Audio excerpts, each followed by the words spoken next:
Now there is an overestimation problem that happens with Q learning. So, and we're gonna learn how we basically solve such problem. Okay, and for that double Q learning is uh, built for. Okay, so what is double Q learning? So double Q learning is a reinforcement learning technique that aim to address the issue of overestimation of Q value that can occur with standard Q learning algorithms.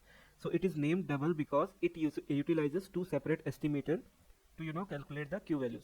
So unlike standard Q learning, which uses single Q network to estimate Q values, double Q learning uses two separate Q networks. Okay, so one network is known as online network. It is used to select the best action based on the current state, while the other network, known as target network, it is used to evaluate quality of selected action. So during training, the online network is updated using the Bellman equation to estimate the optimal action value function. So meanwhile, the target network is periodically updated with the weights of online network. Now by using two separate network, the double Q learning reduces the overestimation of Q values that can occur in standard Q learning algorithms. So this lead to more accurate and stable Q value estimates.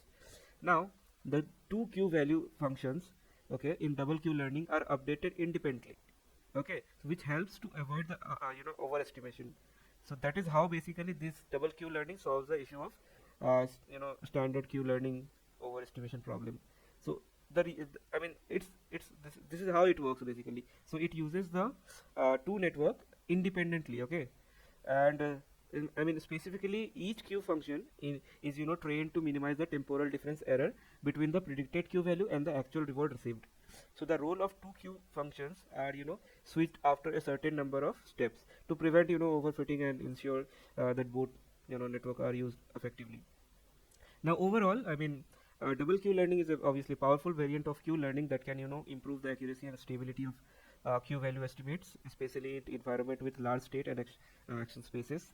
So it has ability to reduce overestimation, make it a valuable technique for a wide range of application in reinforcement learning. So just remember, guys, the double Q learning is called double because it uses two separate estimators to calculate the Q values, especially instead of using a single Q network in DQN, double Q learning uses two Q networks that independently estimate Q values. One network is used to select best action, the online network, and the other network is used to evaluate the quality of selected action, the target network basically we call it. So also the online network is updated using Bellman equation, while the target network is periodically updated with the weights of online network. Now by two separate network, double Q learning reduce the overestimation of Q values that can occur in standard Q learning algorithm. Now let's understand how does the algorithm works basically. Okay, now so basically first what we do, first we initialize Q function Q1 Q2 with some small random values, okay, and then we run a loop, okay, and for each of the episodes, so let's say we have defined 1000 episode, and for each of the episode what will happen, we will observe the current state, okay, as we'll choose a action using a exploration policy such as epsilon greedy. Then we will take an action and observe the reward R and the next state S dash, okay. After that we will choose the best action A dash using the Q1 network and the S dash. After that what we will do, we will update the Q1 and Q2, okay, using the formula we have for this one. So it will be nothing, just we will be multiplying the probability of 0.5 and update the Q1 network, okay, obviously with the addition of alpha value and immediate reward, and then multiplication of gamma with current state and the neighbor state, like that, okay, as you can see here in the equation, okay.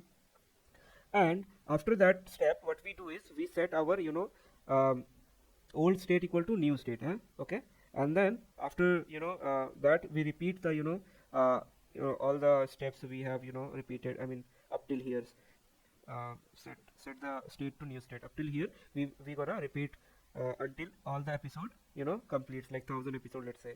Now after that what we will do, we will return to optimal policy based on maximum Q value for Q1 Q2 for each state, so that we will pick after all the steps we follow.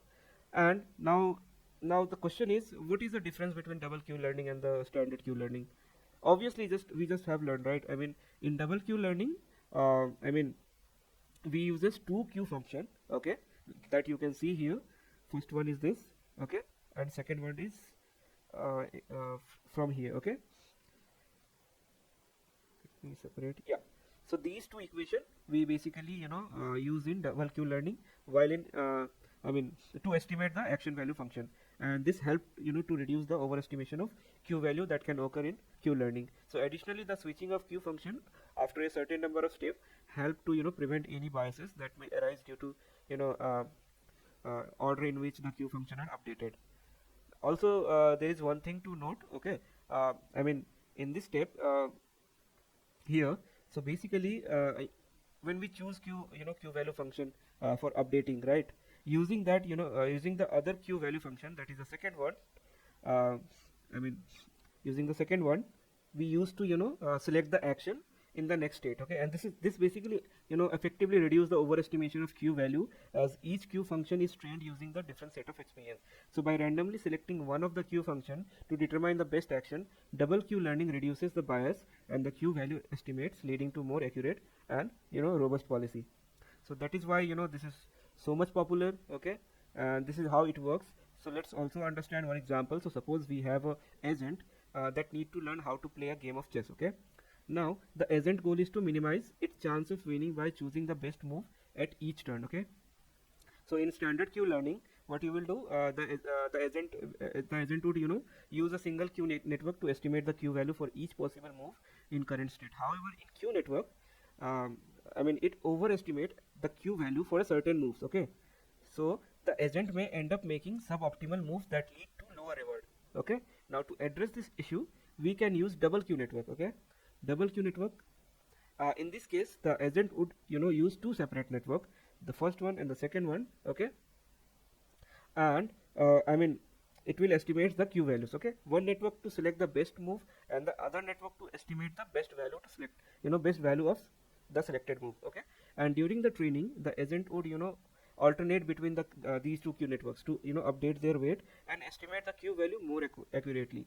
So by reducing the overestimation of Q value, the agent is more likely to choose the optimal move and improve the overall performance in the game. Now overall, double Q learning is I mean uses two network to obviously reach I mean the certain powerful stability and performance. So this is how I mean you will be explaining such algorithm, and obviously in the next video we will be looking at the example of double Q learning.